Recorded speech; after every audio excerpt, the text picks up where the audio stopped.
Harriet, why won't you talk to us about child abuse, Harriet?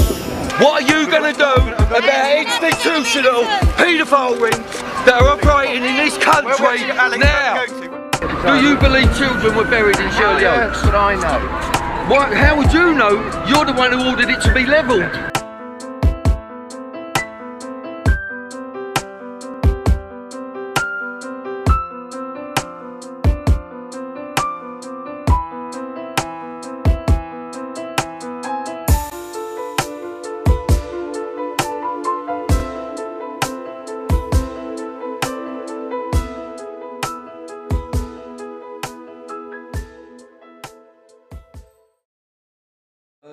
My name's Bill Maloney, and I'm a documentary filmmaker and also a victim of institutional child abuse.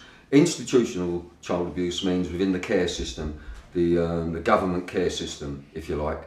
And today I'm going to be interviewing a guy called Chris Fay. And Chris, would you like to tell the audience who you are? Yeah, I'm a former adult advisor to the National Association of Young People in Care, which was a group made up of kids who were in the care system around the country, and I was their adult advisor up until about 1992. And what are we going to be talking about today, Chris? Oh, where do you want to start, Bill? Well, the main subject is Elm Guest House. Elm Guest House, yeah. Okay, so you kick it off. You tell me all about Elm Guest House. It first came about when we were approached by a woman called Dr. Adeline Stolper, who was a consultant psychiatrist at the Maudsley Hospital, and she asked us, would we... That's in South East London? That's in South East London. Would we talk to a patient of hers whose name was Carol Kazir, and her the story being that her son had been taken off her and put into care, and she hadn't been allowed access to it. When we eventually did get talk to Carol Kazir, we found out she was the owner of a guest house in Barnes in South East London from about 1977 until June 82, when it was closed following a police raid.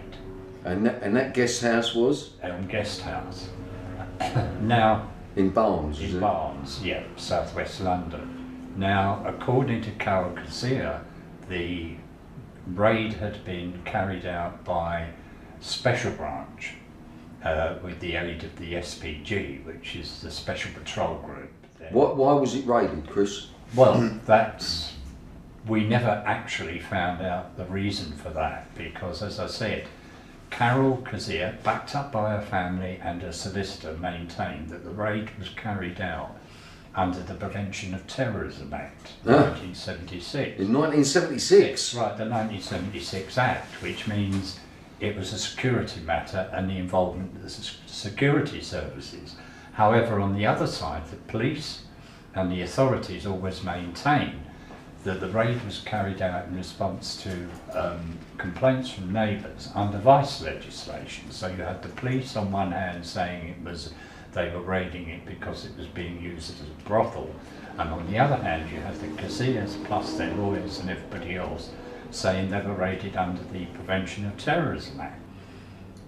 It's the only law that was around then where the police could stop you seeing your solicitor for up to 36 hours. Right. But to do that... In custody, so they could hold you in custody. And I don't know if we said it, but Carol Kazir was in fact the owner of Elm Guest House. Her and her husband Harry. Right, so there's been a raid. There's been a raid. Yeah. They've given her what's called a notice to detain persons under the Act, which says you're not allowed contact with anybody, even a solicitor. Now that was the only piece of evidence that existed back in 1990 regarding the raid. There were no records of... So they gagged her more or less? They did, but the question then becomes, why would they be raiding a guest house that was being used as a brothel under the Prevention of Terrorism Act? Right. So then that's when it started to become really, really dodgy, because very, very soon we discovered who some of these patrons of this brothel were. Yeah, and they were very important people. Very important. Politicians, film stars, yeah. entertainers. Yeah, and there was also a thing that we became aware of very, very quickly. One of the people who used that guest house was, in fact, Anthony Blunt. Anthony Blunt was this disgraced spy who'd been spying for the KGB for years. For the Russians. But they'd given him a free pardon and given him a job as head of the Queen's Pictures. Now, Blunt, and that very quickly led us to people like Commander Richard Trestrail, who was the head of the Royal Protection Squad. There was a guy called Richard Langley, who was a senior aide at Buckingham Palace. There was a guy called Paul Hendry, who was a commander of the Special Branch. Now, Special Branch itself, it's no longer in existence. It's the anti-terrorism squad today, but back then, they were the people who used to do the dirty work for MI5. Right, so we're talking about now that MI5 was involved. Right. Oh, they had to be, because Special Branch were the people who did all the arrests on behalf of MI5. Right. They were the ones who carried And so, out the what we're saying here is that it was the Terrorism Act was used because there were politicians and all these important people involved. And so the police were told by secret services, that's it. Yeah, that's what I was going to say. You have to remember what NAYPIC was about. It was about young people in care, and our job really was to ensure that, you know, the kids had the right to complain, to have their complaints taken seriously and to be properly investigated, be it the local authority, police or whatever. And very soon after Carol Kazir came to see us, we were approached by a number of young people who'd been in the care of Richmond Council. Right. What we're getting at here really is that the kids, Elm Guest House was a child brothel. Yes, it was. That's what it was. So now we're talking about where the kids came from, really. It had been opened as a gay guest house, but very quickly turned into a brothel. I mean, there's no question about that. So perhaps the gay guest house was even like a bit of a cover for it. The sequence of events was that the abuse had started. What had happened in 1977, the Silver Jubilee, they started events which they called Kings and Queens parties. Now, at these Kings and Queens parties would be politicians, pop stars, whatever, where they would dress up in silly outfits. Kings and Queens, like, so because it was gay, they would dress up as women and whatever. And when you're saying it happened, it started around the Jubilee, around the Silver Jubilee, around the Silver Jubilee. That very quickly became a regular event. So the Kings and Queens party. Kings and Queens parties. Now, what were they exactly? Yeah, but before you get to that, you've got to remember what NAYPIC was. We were about kids. We were not about investigating politicians or doing the work of the police. What does NAYPIC stand for? National Association of Young People in Care. Right. It was about kids in care. So if you're going to do it, if you're going to provide boys, that had to be organised and run by somebody within the care system, within Richmond Council. Somebody was grooming and providing these boys to the Elm Guest House. So we very quickly got on to the entire ring seemed to be centred around Grafton Close Children's Home, where the officer in charge was called Neil Keir, and his deputy was the guy who's just been arrested, John Stingemore. So they were in charge of the kids' home? They were in charge of the kids' home, and they were the ones who were not just... Was it just a boys' home, or was it... It was just a boys' home in Grafton.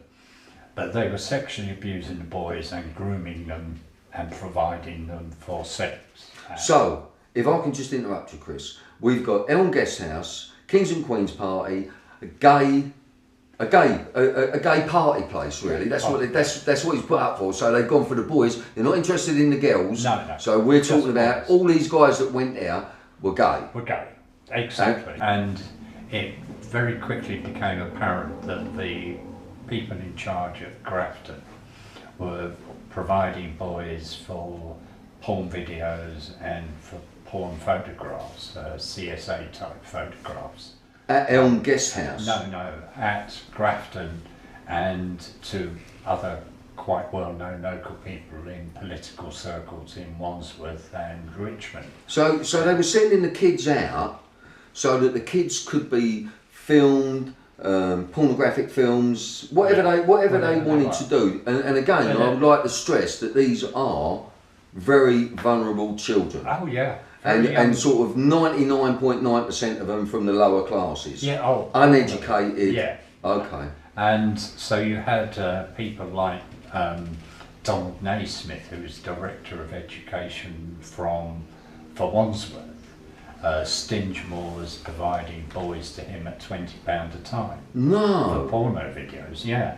So then when it comes to Elm Guest House, in Elm Guest House, you had what were known as the facilities.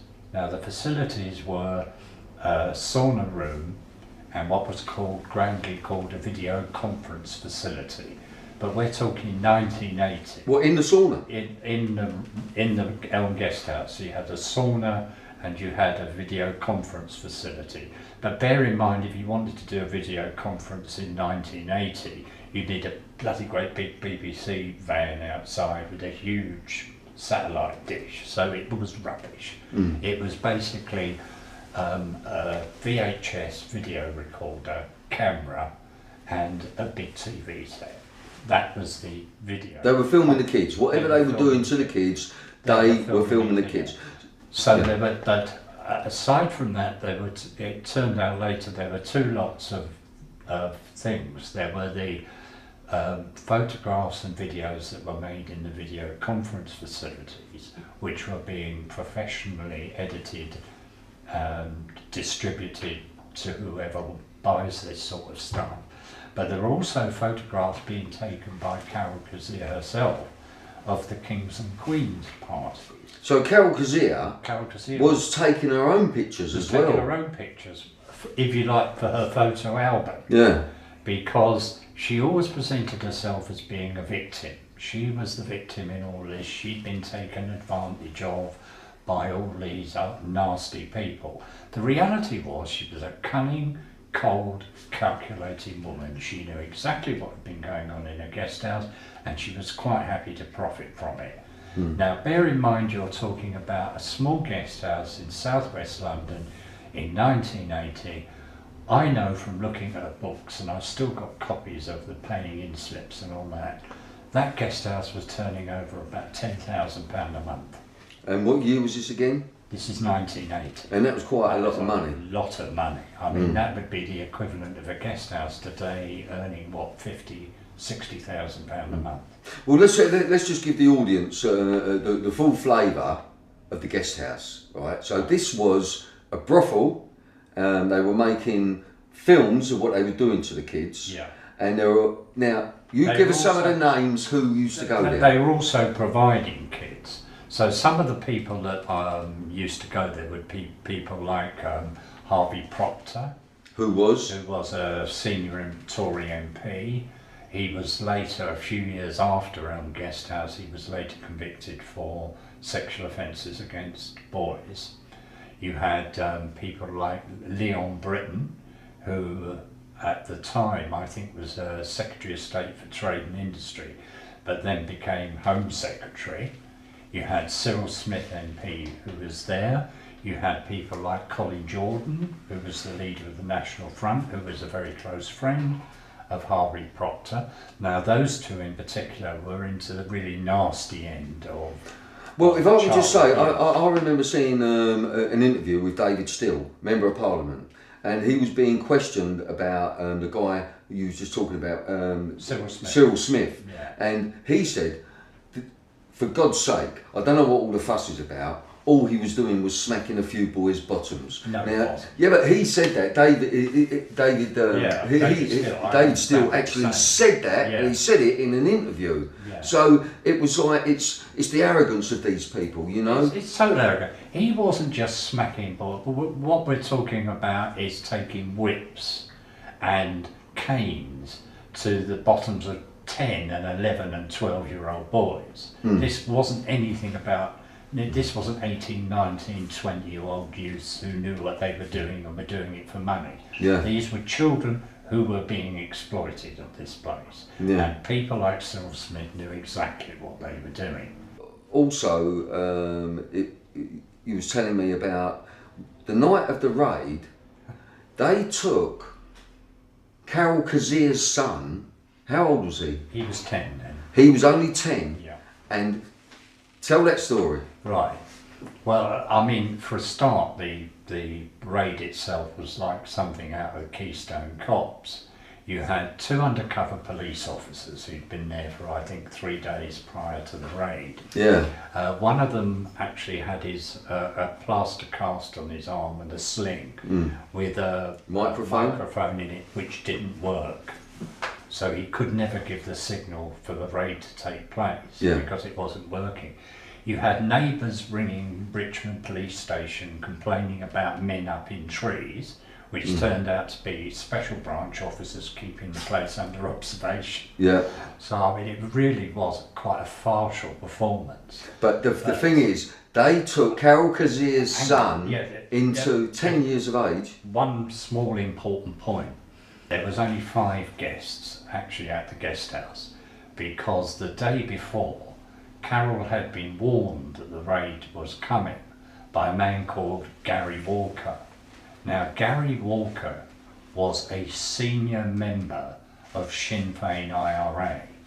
Now, if you're talking 1982 London, at the height of the bombing campaign, that a senior member of Sinn Féin IRA is walking around London unobserved, unchallenged. Going to Elm Guest House and meeting people like Leon Britton. Exactly. For God's sake, so we've got Sinn Féin meeting Leon Britton at Elm Guest House where they were doing... Yeah, which makes it, as you can appreciate, once you get somebody like him in there, this is not a local vice raid.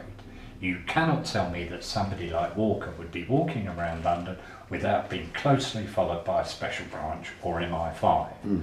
He warned Carol Kazir the day before the raid, so he knew, Walker knew, Sinn Féin knew that the raid was going to take place.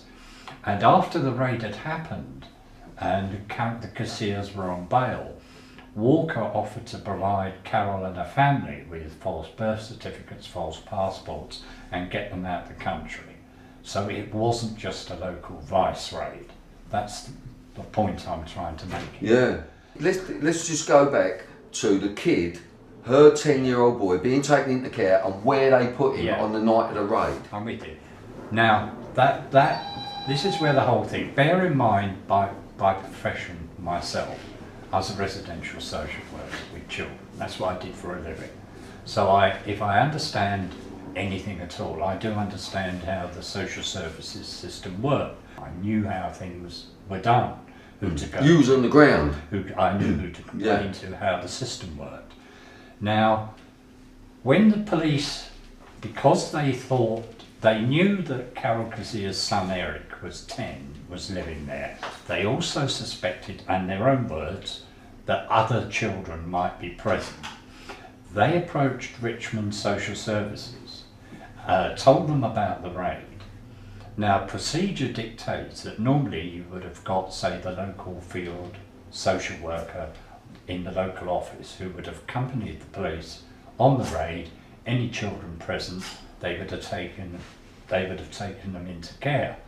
However, on the day of the raid, the man from Richmond Council, who was on the raid with the police, was Neil Keir, the officer in charge at Grafton, who took Eric into care.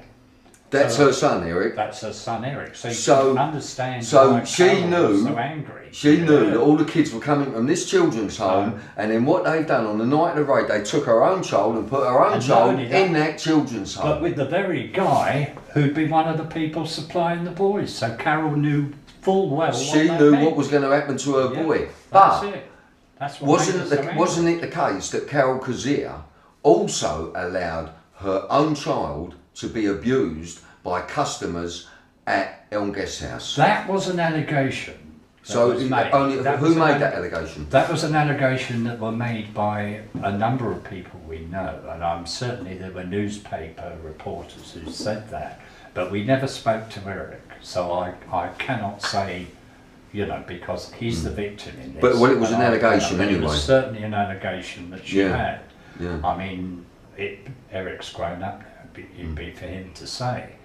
But I think you then get a picture of how big this thing was when they just threw the rule book out the window, and then once the raid had happened, it suddenly all became, oh, it's just a local brothel, Yeah. nothing to do with Special Branch, nothing to do with MI5, because they effectively silenced Carol Kazir By taking her son. and putting him in Grafton, Yeah. because she understood exactly what was Grafton was one of many supermarkets Yeah, for children. Yeah, exactly. To do what they want. Exactly. And one thing we never touched on, also in this video suite, there was also a regular visitor there, and his name was David Hamilton Grant. Yeah. David Hamilton Grant was a child pornographer. Yeah. He made child pornography and Distributed. distributed it, and the possibility of snuff movies as well. Yeah. Now, the snuff movies, for people, if they don't know, is the kids being killed, tortured. Yeah, but you need to understand where this starts from, and we're talking about, if you're talking about the movies that were made in the video conference facility, but you have to broaden it out and understand the Kings and Queen parties. Now, most of the people who attended the Kings and Queen parties were from organisations like the Monday Club. And what was the Monday Club exactly? Monday Club was a right-wing Tory party club for extreme right-wing views, and people like Harvey Procter belonged to it. All those sort of people belonged to it. Now, one of the people who was involved with Carol Kazir, if you go back to prior to the raid, the evidence we've got, and indeed still have, is the Monday Club paying for adverts in Capital Gay, which was the main gay newspaper in London. Capital Gay. Capital Gay for the Elm Guest House. They were also paying for adverts to be put in a magazine called Spartacus. Now, Spartacus was a magazine run by a man called John Stamford, who operated out of Holland. Stamford ran a European-wide vice ring involving children. He was a known paedophile. He was a known maker of very nasty child pornography. Torture. And when I say nasty, I'm talking about pornography with 2-year-olds and 18-month-old babies. Yeah. You know, that was the kind of Yeah. guy he was. So you had, if you look at the photographs, even today in the press, of the Elm Guest House from the time, you'll see in the window of the doorway a sign that says Spartacus Club members welcome. Right. Yeah. So Spartacus members got a 10% discount. Now, one of the things Stanford did with there was a man called Peter Glenn Cross. Peter Glenn Cross was the UK director for Spartacus. He ran the Spartacus organisation over here. He was very closely connected to the Monday Club, along with a guy called John Rowe. Was the Monday Club just in Elm Guest House, or was it known outside? Club, outside. It was right, so it was a countrywide. It's the right wing of the Tory party. Yeah, right. The Monday okay. Club is actually is in the House of Commons itself. It's people. It's like so we're talking about all of them. We're not just talking about Labour. No. You know, we're talking about the Tories. Yeah. We're talking all of them. Everybody. But you've got to remember that you have people like John Rowe. Now, the other people who paid for adverts in the Spartacus magazine and in Capital Gay was a company called Roro Investments Limited. Now, Roro Investments Limited was run by John Rowe's brother, Michael Rowe. He called himself Captain Paul Reinhardt, but he'd never been in the armed forces. He just liked to call himself a captain. So you have this whole organisation around the Elm Guest House. So when you're talking about the nasty end of the snuff movies, that was where Spartacus came in. Now, So, what I want the audience to understand, Chris, is we're not talking about a sort of lower class, ignorant people here. We're talking about well-educated individuals. We're talking about people in very high, powerful, predominant positions in all fields, whether they were doctors, psychiatrists, police officers, army, secret service, members of parliament, and of course the entertainment industry, who they seem to be putting up front at the moment and giving us these pissy little wankers like Michael LaVille, whose name is Michael Turner, Michael Turner. But Bill, you've got to remember the times. But these are educated people. Hang on, you've still got to put it in context. The context of the time was you had genuine gay organisations who were campaigning for gay rights, but they had been totally infiltrated by paedophiles. So you had the Paedophile Information Exchange, the infamous PI. They had totally infiltrated groups like the Campaign for Homosexual Equality, the Conservative group Campaign for Homosexual Equality, Olga, even what's now Liberty. So you had all these people who were campaigning for gay rights, also campaigning to have paedophiles also treated as a oppressed minority. Yeah. So almost as victims. Almost, yeah. As victims. That's how they saw themselves, as being victims of this. So you had these people within all these organisations. They were very, very clever. They were well financed. As you say, most of them were well educated. Untouchable. Oh, a lot of them were. But if I could just say, like, one of the things that you know, I'll keep batting in on little things, Chris, like this. But what it is for a grown man to penetrate a newborn baby and possibly whatever, that the audience, they can't get that. To make a film where you kill a child, torture a child, whether it's a baby, whether but children, okay, and to make a film of the torture, the face, because they like the expressions on the face, the screaming of the kid.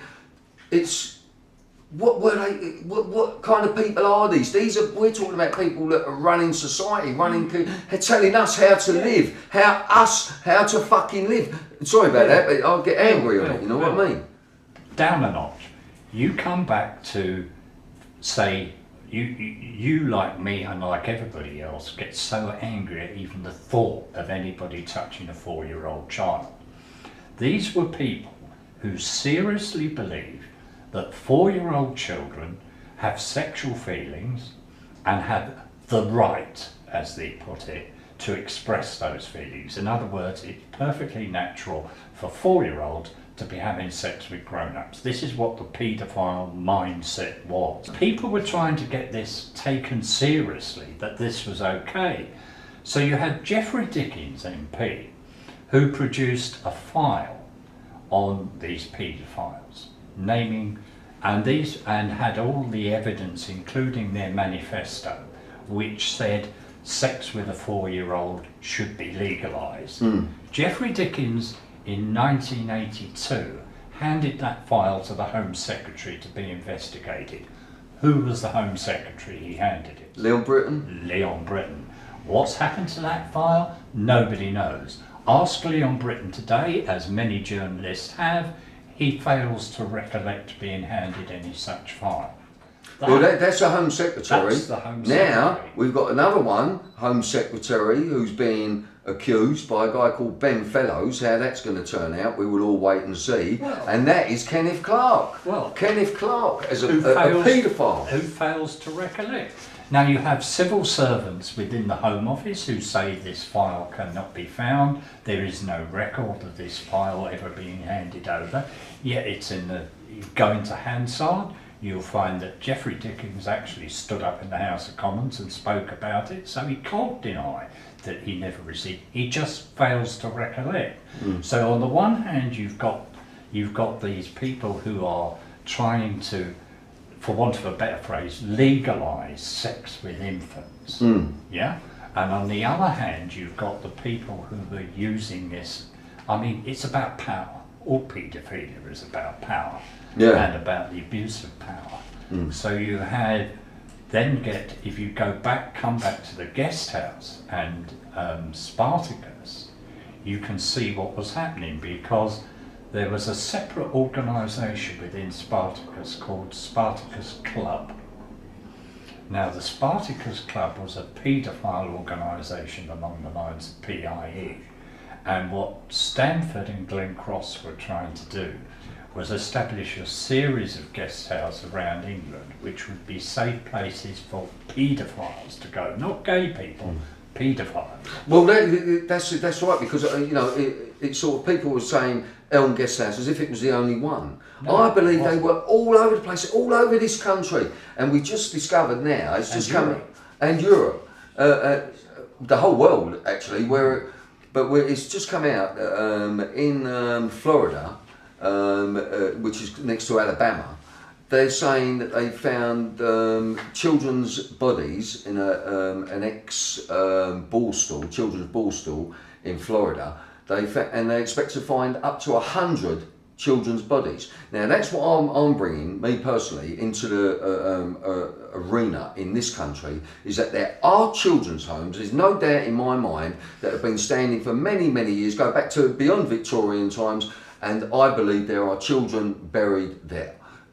Because today's victims are tomorrow's witnesses, and when you've got powerful people like that, like Leon Britton, if you've got film of him abusing a child, he will do whatever you want. So therefore, I also believe that world politics is being controlled via blackmail, paedophilia, by blackmailing these people. So paedophilia, it is really, a lot of the public will say, well, as long as my kids are all right. It's not that, because it's not just affecting your kids, it's affecting your politics of your country, the way you live, the way they allow you to live, what taxes they take off you. It's all take.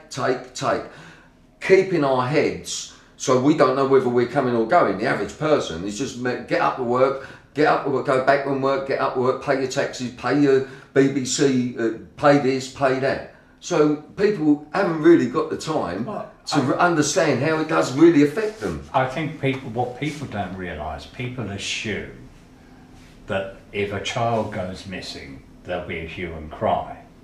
Yeah? People will be complaining, they'll be out looking, they'll be on the front page of the newspapers, 7-year-old boy has disappeared. I'm Madeleine McCann. Children in care, as you and I both well know historically, don't exist as far as the public concerned. They're taken into care, they're hidden away from the public. Now, because the institutions, they distance the public from it, because of what's been going on. There would be outcry, and it could bring the government down. Right, but even more than that, Bill, it comes down to how many children within the care system go missing every year. If you look at the way the system operates, it appears to have safeguarding within it. Because we're bringing it up to date. You're bringing it up to date now. No, I'm talking about... But it's still going on. It's still going on, but let's be clear in people's mind. People think of social workers and social services being good things. They are the people who take care of that sort of thing. If children are being abused, who looks after them? It's social services. They're in care, they're safe, they're protected. But we've got the secret family courts. That's what people think. I'm not talking about reality, I'm talking about what people think. Absolutely. Part of what people think is right, in that if a kid goes on the run from a children's home, then the staff in the home will fill out a missing persons report, hand that missing persons report to the police, who'll stick it in a filing cabinet. Whether that kid comes back or not, nobody knows. It's happening all the time, but every now and again we'll get it in the papers. There's a little girl gone missing, there's a little boy gone missing. They have to feed us every now and again, but the way they do it, they make it look like it's only very rare. Within the care system, it doesn't happen to nobody. Checks. They're missing every day. Nobody goes into those filing cabinets and says, what happened to Fred, or what happened to Mary, or what happened. They're gone. They're just, and they're filing cabinets full of the stuff that the police eventually end up shredding and starting more files. So it's very, very easy for kids within the care system, particularly if they've got very little family in the community or very little contact, to just disappear. Yeah, but what they would do, they would filter the kids. So if you've got kids like this kid and this kid, their parents, they're still very interested in them. They come and see them every now and again. Don't touch them two. This kid, parents never come. This kid's parents never come. They got no family. They're the two we want. So they got a filter system. So they pick and choose the most vulnerable. Even worse than that, you have the whole thing about the abuse of wardship orders, where you could put a ring of secrecy around a child. And even somebody like NAYPIC. Are they still available, those wardship orders? Tell us how they work. Well, they started to come in about the 70s. They're very ancient. What used to happen in the old days, if you were Lord Percy's son and Lord Percy got killed and you were underage, a wardship order would be issued and a judge would take you on as his ward to protect your inheritance rights. That goes back to the 16th century or something. I can't remember exactly. But it became in the 1970s, being a very easy way of getting kids into care. You didn't have to go to court, you didn't have to argue in front of a magistrate, there wasn't lawyers for the other side. A social worker could go down to the High Court, quick word with the judge, get a wardship order and take the kid and do what they like with it. So you didn't then have to worry about any other laws either. If you wanted to lock the kid up, you didn't have to go to court, quick phone call to the High Court judge. But also, if the child was in, say, Richmond and you wanted to stick him in a children's home in North Wales, no problem. You just took him up there. So nobody would know where that child had gone. And if you got somebody like NAYPIC asking questions, you just threaten them with contempt. I lost count of the number of times that Mary Moss and myself got a letter from a director of social services threatening us with jail for contempt, for daring to talk to a ward of court. They wouldn't if. So that was saying, that's our kid, leave it alone, go away. You can't talk to that kid. End of story. And it's also, you know, if we go back not so many years, I mean, especially if you're looking at the 50s, 60s, 70s, it was very like for if you had a daughter and she was to get pregnant or have a kid, it was like a shame on the family, wasn't it? Big time. They was doing it in Ireland. They were taking the kids straight from the mothers. Magdalena laundries. The Magdalena sisters, And so, you know, in those days, that they were even more vulnerable, because what the parents wanted and what was just get the kid away from our family. This is our daughter. That kid, you can't have a kid. So the kid would go and be taken away. And out of sight, out of mind. So what I would like to say is really, we need victims to come forward. They've got to come forward in their droves, because there are droves of them out there that are still suffering, and we need them to come forward. But, you know, I've been told by people, they phone the police and the police are saying, get in touch with us if you've got any information. They're doing it, but it's making it so difficult. It's not as easy as the police are pretending, and the press are putting it across. The national media. It's very hard for victims, because you've got to put yourself in the position of a victim. If what used to happen, what we found, certainly back at NAYPIC, if, say, somebody was in a children's home or in the community, was making porno pictures involving young boys. Now, the police would have raised, say, and arrest everybody there. So you'd have the guy who was making behind the camera, who was making the videos, would get nicked for making the porn videos. But say the two boys who would be having sex in front of the camera, if one was, say, 13, the other was 15, the older boy would get arrested for sexual offences against the younger boy. So even though he was a victim, he would be classed as an abuser. So they fucked him in more ways than one. Oh, absolutely. So you just victimise victims all the time.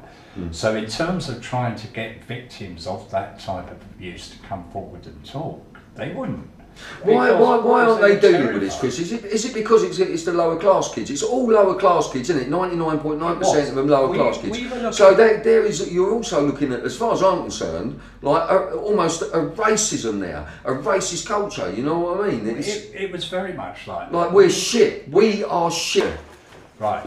So we found that, you know, very poor street kids from estates like Doddington were also being used as rent boys at the Elm Guest House.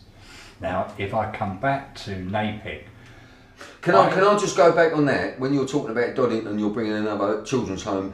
No, children. I'm talking about a sink estate. I'm talking about how kids off the street, ordinary children. Okay, and so it wasn't just kids in care. It was poor, working class, deprived children. But what I would also like to say is there was a very big case that was covered up, and Margaret Hodges, she was involved in that cover up. And where was it? That was in Islington. A big case, and the kids were being taken from Islington out to Jersey to Haute de la Garenne. And I would implore you all, to watch a film called Sun, Sea and Satan that Pie Mash Films that we made. We went out to Jersey for 2 weeks. Right, so Doddington. Sorry, anyway, they were also, the Elm Guest House, I try and bring it back on track. Yeah. Because of the involvement of Special Branch and because of the security services involvement, bear in mind we were an advice agency, advocacy agent for children, for young people. We would have kids come into the office looking for help, looking for advice. But we were under surveillance by Special Branch. We had armed Special Branch officers in the car, actually frightening off young people coming to us. So physically stopping. So NAYPIC, so Special Branch was stopping children coming to you with their problems to NAYPIC. It got so bad at one point we actually had to use a community centre to meet young people. It was at that point, because I was the adult advisor, that I had to think about the welfare and safety. Bear in mind, it was a group of young people. It was groups all around the country. I had to give consideration to their safety. So I went back to Carol Kazir and I said, look, if you want us to proceed with this and you want us to do something about it, i.e. get her child out of care and protect the other kids, I need evidence. I need whatever evidence you've got that you say to me, all these people used to attend the Kings and Queen parties or were using the facilities. I need to know what you've got. I think in March 1990, she agreed to meet with me and I went along to her flat in Richmond where she was living at the time. And in the flat she had a huge big cardboard box, and in that cardboard box there were lots of documents, there were some videotapes and other stuff in there. And it was at that point that she gave me the guest house registers, the bank paying in books, showing the money she'd received. So the guest house register had everyone's name that was going there, but they weren't using their real names? Weren't using their real names. But by this time, of course, we knew a lot of the aliases that people like Liam Britton and Cyril Smith were using. Cliff Richard? Cliff Richard was there as a guest. I can't say he abused children. There was no evidence of him. But he was there. He stayed there, yeah. He definitely stayed there, Cliff Richard. And what name did he go under on the book? I can't remember off the top of my head. Was it Gladys or something like that? No, Gladys was the nickname of his boyfriend, Norman. Cliff Richard's boyfriend? Yeah, Norman. Yeah. Norman was his boyfriend, and they used to go to Elm Guest House. Because we've not heard, he's not been nicked, no, he's not, and there's no evidence in it there was any way. I mean, he was. Well, if there was, it's gone. Well, maybe you're right, Bill. I don't know. Yeah. But coming back to what was in the box, now, she also had about 6 video cassettes in there, and she had a shoebox full of photographs. And there were 2 types of photos. There were Instamatic type photos, you know, with those. Print out the box, and peel it off. They were normal 35mm photos. So the photographs that had been taken in the facilities were the ordinary 35mm standard photo. The photos from the Kings and Queens parties were the Instamatic photos. Right. So she showed me, I think it was 8 photographs in total of people. Now there was 2 of Liam Britton. there was one of Harvey Procter, Member of Parliament. Member of Parliament. There was another one of a very well-known industrial financial guy. There was a whole series of photographs, and she had hundreds more in this shoebox. She wouldn't give them to me. I said to her, after a lot of wheeling and dealing. Can we just explain, just give me a description of the Leon Britton photograph that you saw? The Leon Britton photograph, he was wearing naked apart from like a little apron and one of those waitresses caps, you know what I mean? Oh right, so he had a maid's outfit. A maid's pinny, yeah. A maid's hat. With a boy aged about 12 sitting on his lap. What was the boy wearing? Nothing. Naked. So the boy was naked? Could you see the boy's genitalia? Yeah, he was about 12 years old. I mean, it was an obscene photograph by anybody. Yeah, absolutely. But Carol, the Home Secretary. Yeah, but Carol Kazir, as I keep trying to tell people, was not some sort of innocent victim in all this. She was a conniving, cunning bitch of a woman. Yeah. She really was. She knew exactly what she was doing. Yeah. So she would only give us enough to keep us involved, if you know what I mean, yeah. to keep on our good side, for want of a better phrase. Yeah. And I said to her, it's not good enough, Carol. I can't just, you know... Unless you give me the photos. Unless you give me the stuff. She wouldn't do it. What she did eventually agree to do, I think, about 6-8 weeks later, she said I could come round and photograph them myself. Right. But unfortunately, of course, shortly after that, she was murdered, so... Right. So you never got to go around and photograph them, but when you was there, you were probably being recorded and bugged anyway by the Secret Services. They were sitting outside. Oh no, that's they were right. Sitting in a car outside, and there is a little story about that. I mean, this shows you how contemptuous the security services and special branch were of people. They knew that they were they could do whatever they liked. In those days. In those days. We're talking about before the internet, etc. What I would have given for a mobile phone with a camera on it. Exactly. Chris, can we just jump to Carol Kazir, because you said like where she was murdered. Yeah. What was the information that came out in the press? Well, how she died. She allegedly, according to the coroner, she died from an overdose of insulin. Because she was diabetic. Which was absolute rubbish. Yeah. Really was rubbish. If you read, I was at the coroner, I gave it... Why do you say it's rubbish? Tell me about the insulin death. Yeah, I'm just going to tell you. I was a witness at the coroner's court, so I was there for all the proceedings. Now, the pathologist report was quite clear that the oldest syringe mark on her body was 72 hours old. That was the last mark on her body of a syringe. Every doctor I spoke to, a GP, I spoke to pathologists at the King's College Hospital, they were all saying the same thing. If you overdosed with insulin by injection, you'd be dead within an hour. There is no way you live for 72 hours. Right. So also the question mark about where this syringe mark was, which was on her bottom. And the evidence from the GP was that she was never given insulin that way. And even though he'd been to see her, he had injected her arm, not her bottom. So where that injection mark had come from, I don't know. There was also the alleged suicide note. Now, everybody that read it, myself, Mary at NAYPIC, her friends, her family. Mary's another lady who works at NAYPIC, Mary Moss. She was the worker at NAYPIC, yeah. A really good guy. And we all knew it was not Carol's handwriting. Carol didn't write that way, it wasn't her use of language. So it was a bad fake? It wasn't even a bad fake, it was just rubbish. The only person who said it was in her handwriting was a man called David Issett.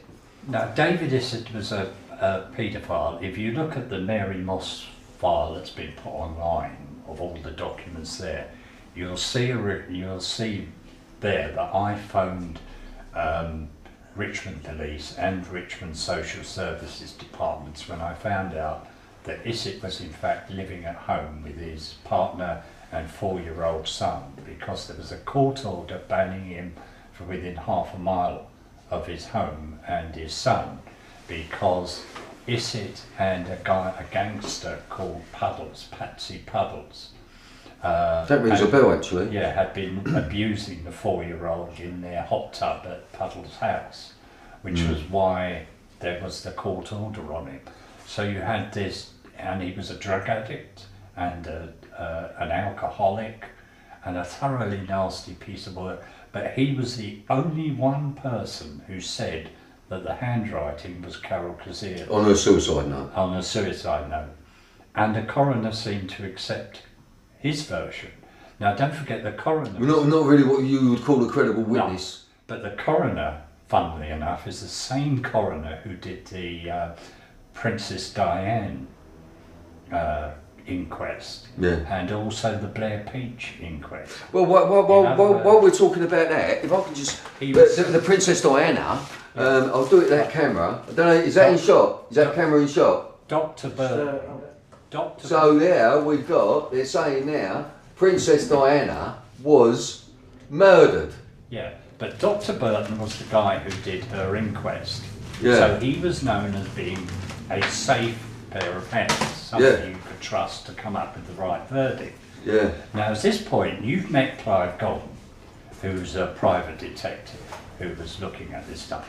Bless his cotton socks, he's a lovely bloke, as you know. Yeah. And he kept bouncing up and down in the coroner's inquest saying, that's not true, what are you talking about? And the coroner kept saying to him, will you sit down please and be quiet, Mr. Golden? But he wouldn't. But he would. Because he's a good guy. He's a good guy. And I started protesting. And he's now 78. He's now 78. I started protesting about the note. Clive kept screaming and shouting at the coroner.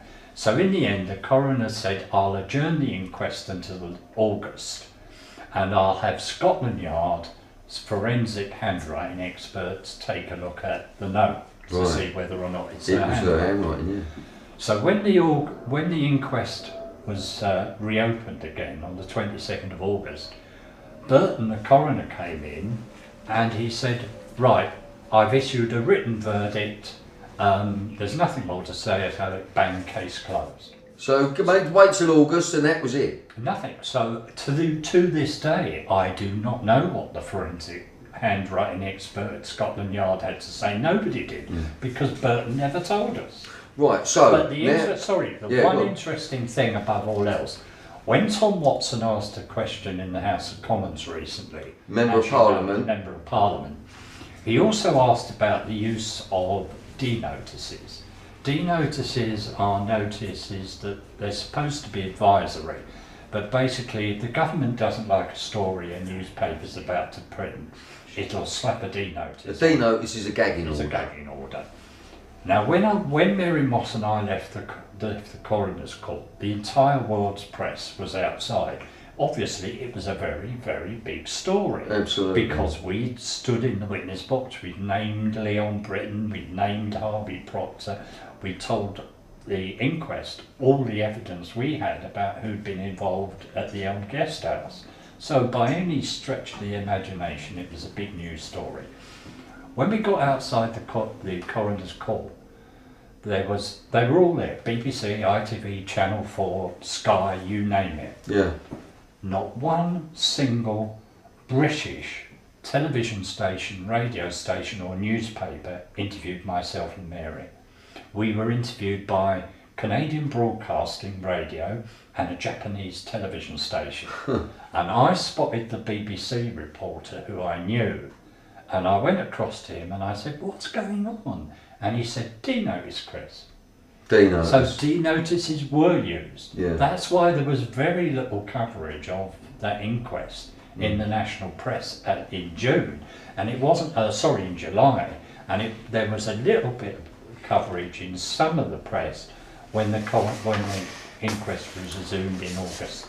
Now, when it was 2 years after Carol Kazir died, and you were continuing your fight against Elm Guest House and many other investigations, Chris, as you do, thank God people like you are about, and 3 bullets came through your kitchen window 2 years after that. Yeah. Now, Tell us about that. Well, I don't want to talk to her because I don't want to make this about me. But I mean, obviously. But you've been investigating it. You know. It was obviously when you're dealing with the sort of people that we're dealing with. You're not just dealing with the security service, but you're dealing with. Don't forget international child pornography trade. We found out, you know, there was connected with the Monday Club and Spartacus. There was a company called Toffs Travels Limited, which was physically taking boys in care out to Holland. Or wherever. Well, they were definitely going to Holland. Yeah.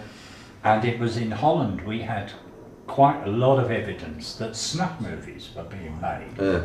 Now, you know, we tried as an organisation to be as professional and as reasonable as we could, and we checked out everything that we were told to the best of our ability. Now, I didn't know whether snuff movies existed or not. It wasn't my area of expertise. So I in fact talked to, and I think in the NAYPIC logbook, which we gave to which Fernbridge took off me, that's Operation Fernbridge, the police investigation that's looking at Grafton and Elm. Yeah.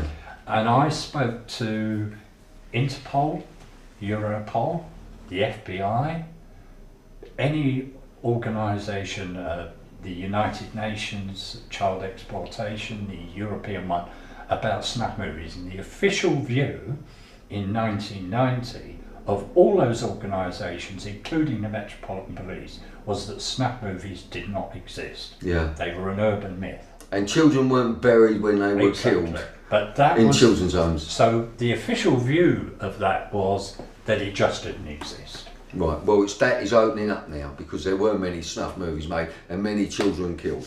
Okay, so I know you don't like talking about it, but let me just round it off and then we're going to move on to where we are now. Right. But the point is, you did have 3 bullets come through your window. Yeah. It took the police an hour to get there and you've heard nothing. Yeah. You have also... And one PC turned up. And one PC turned up. And so you've also presented this evidence, yourself and Mary on 3 different occasions. Oh, numerous occasions. I mean, you know, the whole point, if you've got evidence of some, and you've got kids who are being abused, who do you go to?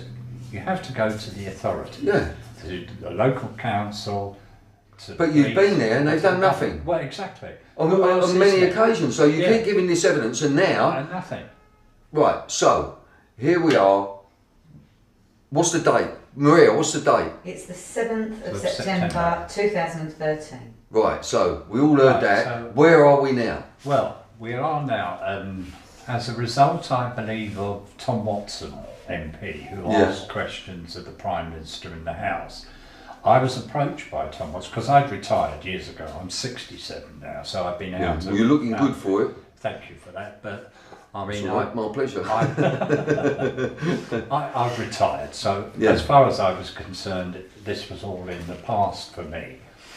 But I was approached by Tom Watson, who wanted me, so I went up to see him in the House of Commons and told him basically what we've been talking about now, about everything I knew about Grafton and about Elm Guest House and about a lot of other abuse. And what was his response?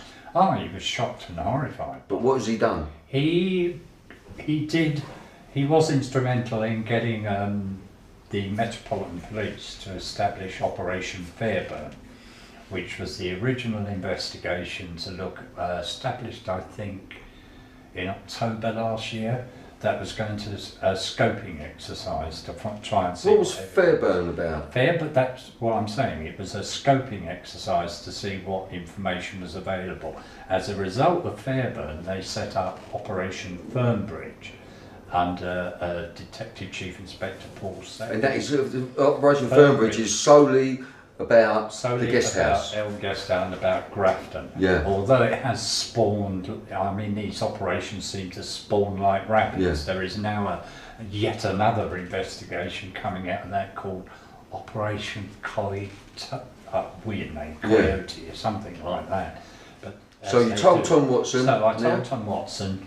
So then I was approached by DCI Settle, who came to see me at my home, I think in January of this year. Yeah.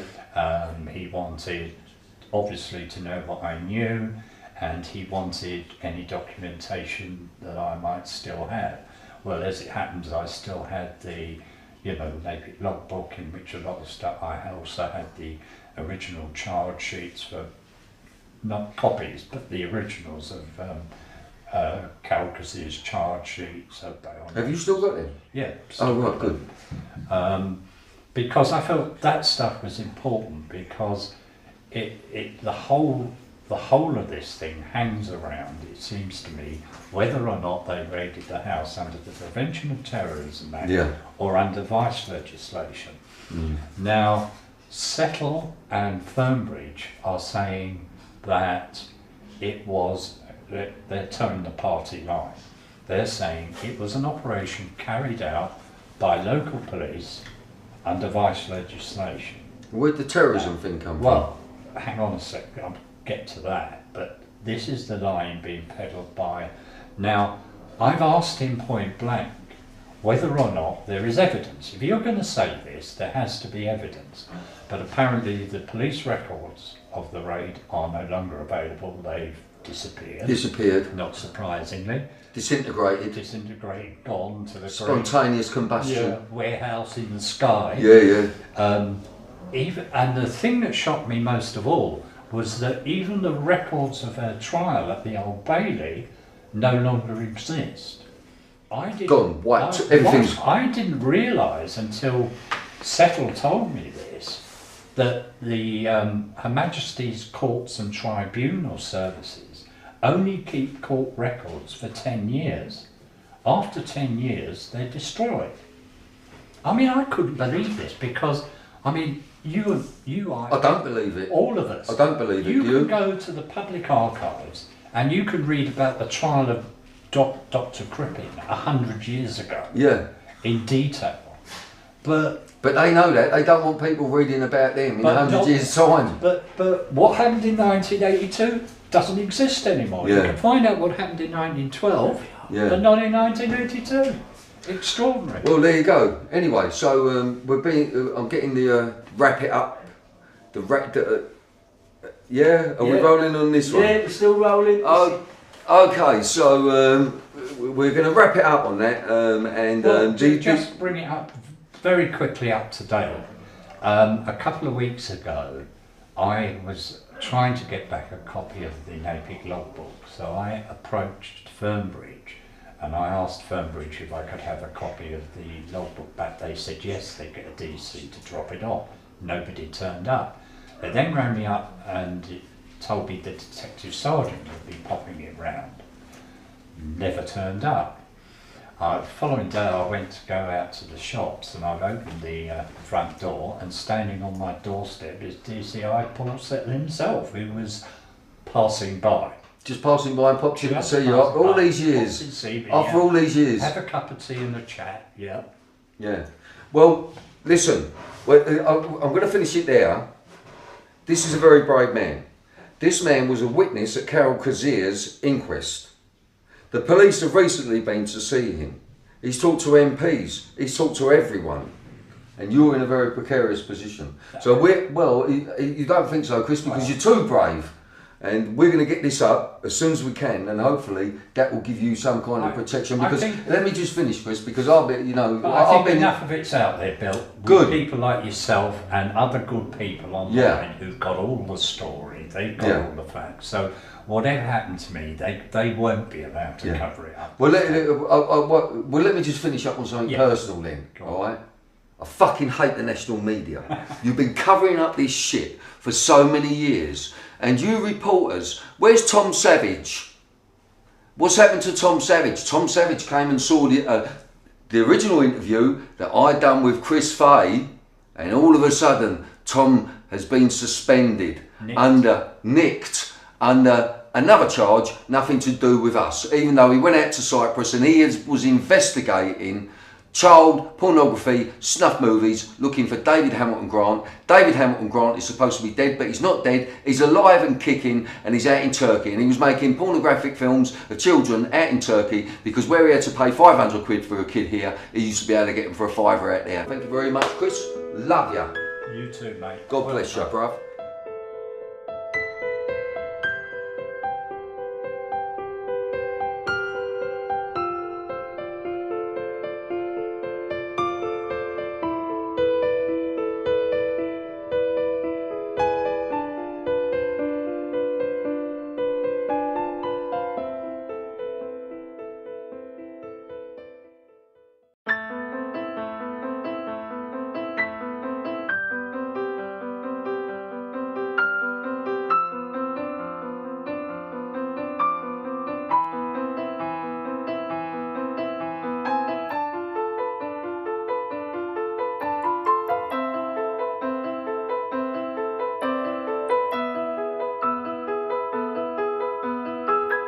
Harriet, why won't you talk to us about child abuse, Harriet? What are you going to do about institutional paedophile rings that are operating in this country now? Do you believe children were buried in Shirley Oaks? That's what I know. What, how would you know? You're the one who ordered it to be levelled.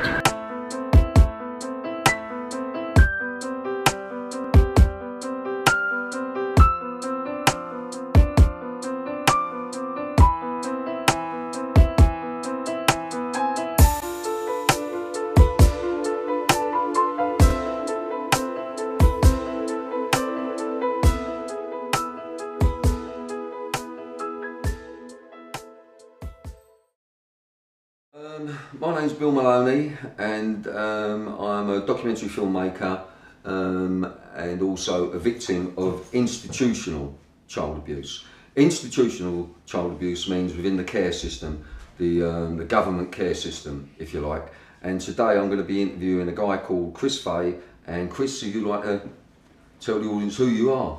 Yeah, I'm a former adult advisor to the National Association of Young People in Care, which was a group made up of kids who were in the care system around the country.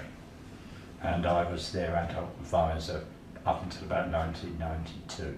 And what are we going to be talking about today, Chris? Oh, where do you want to? Spying for the KGB for years. For the Russians. But they'd given him a free pardon and given him a job as head of the Queen's Pictures. Now, and that very quickly led us to people like Commander Richard Trestrail, who was the head of the Royal Protection Squad. There was a guy called Richard Langley, who was a senior aide at Buckingham Palace.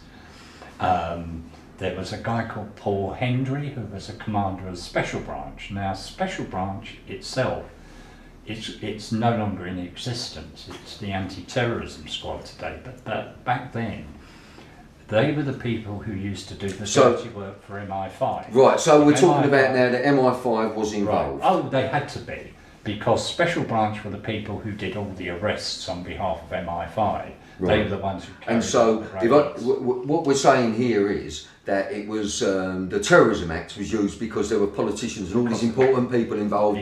And so the police were told by secret services, that's it. Yeah, that's what I was going to say. You have to remember what NAYPIC was about. It was about young people in care, and our job really was to ensure that, you know, the kids had the right to complain, to have their complaints taken seriously and to be properly investigated, be it the local authority, police or whatever. And very soon after Carol Kazir came to see us, we were approached by a number of young people who had been in the care of Richmond Council. Right. What we're getting at here really is that the kids, Elm Guest House was a child brothel. Yes, it was. That's what it was. So now we're talking about where the kids came from, really. It had been opened as a gay guest house, but very quickly turned into a brothel. I mean, there's no question about that. So perhaps the gay guest house was even like a bit of a cover for it. The sequence of events was that the abuse had started. What had happened in 1977, the Silver Jubilee, they started events which they called Kings and Queens parties. Now at these Kings and Queens parties would be politicians, pop stars, whatever, where they would dress up in silly outfits. Kings and Queens, Kings and like so, because it was gay, they would dress up as women and or right. whatever. And when you're saying it happened, it started around the Jubilee, around the Silver Jubilee. around the Silver Jubilee. That very quickly became a regular event. So the Kings and Queens party. Kings and Queens parties. Now, what were they exactly? yeah, but before you get to that, you've got to remember what NAYPIC was. We were about kids. We were not about investigating politicians or doing the work of the police. What does NAYPIC stand for? National Association of Young People in Care. Right. It was about kids in care. So if you're going to do it, if you're going to provide boys, that had to be organised and run by somebody within the care system, within Richmond Council. Somebody was grooming and providing these boys to the Elm Guest House. So we very quickly got on to the entire ring seemed to be centred around Grafton Close Children's Home, where the officer in charge was called Neil Keir, and his deputy was the guy who's just been arrested, John Stingemore. So they were in charge of the kids' home? They were in charge of the kids' home, and they were the ones who were not just... Was it just a boys' home, or was it... It was just a boys' home. On the other side, the police and the authorities always maintained that the raid was carried out in response to complaints from neighbours under vice legislation. So you had the police on one hand saying they were raiding it because it was being used as a brothel, and on the other hand you had the Gaziers plus their lawyers and everybody else saying they were raided under the Prevention of Terrorism Act. It's the only law that was around then where the police could stop you seeing your solicitor for up to 36 hours. Right. But to do that... In custody, so they could hold you in custody. Stop you and I don't know if we said it, but Carol Gazier was in fact the owner of Elm Guest House. Her and her husband Harry. Right, so there's been a raid. There's been a raid. Yeah. They've given her what's called a notice to detain persons under the Act, which says you're not allowed contact with anybody, even a solicitor. Now that was the only piece of evidence that existed back in 1990 regarding the raid. There were no records of... So they gagged her more or less? They did, but the question then becomes, why would they be raiding a guest house that was being used as a brothel under Prevention of Terrorism Act? Right. So then that's when it started to become really, really dodgy, because very, very soon we discovered who some of these patrons of this brothel were. Yeah, and they were very important people. Very important. Politicians, film stars, yeah. Entertainers. Yeah, and there was also a thing that we became aware of very, very quickly. One of the people who used that guest house was, in fact, Anthony Blunt. Anthony Blunt was this disgraced spy who'd been starved, Bill. Well, the main subject is Elm Guest House. Guest House, yeah. Okay, so you kick it off. You tell me all about Elm Guest House. It first came about when we were approached by a woman called Dr. Adeline Stolper, who was a consultant psychiatrist at the Maudsley Hospital.